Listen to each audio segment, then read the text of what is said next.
Bizim analar hem babalar bizi getirdi bu dünyaya.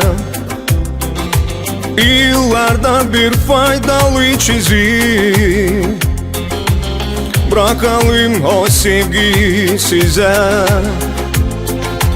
Yıllardan bir faydalı çizim, bırakalım o sevgiyi size.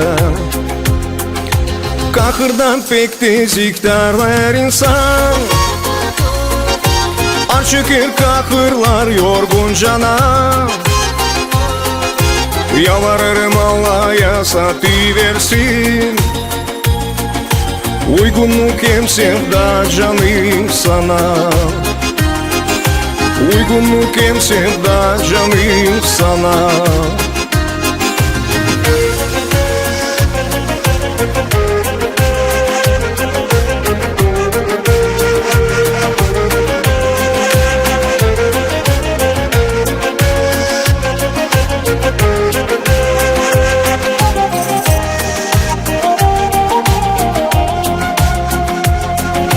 Ne güzel bu yaşamak yerde, ama bir hızlı vakit geçer. Yaşasam da yabancı yerde,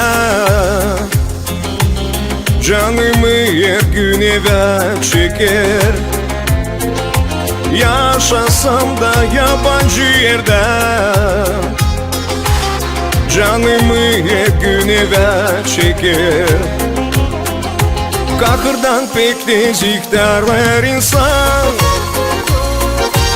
açıkır kahırlar yorgun cana. Yalvarırım Allah'a satıversin uygunluk hem sevda canım sana.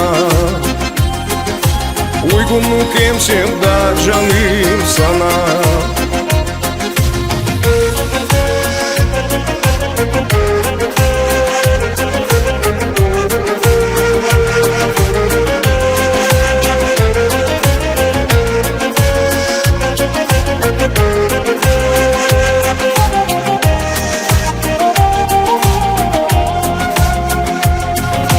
Hariçte pek zor vakit geçer,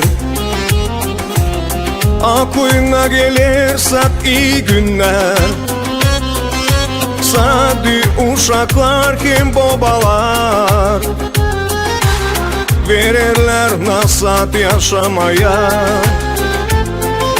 Sadi uşaklar kim babalar, verirler nasat yaşamaya.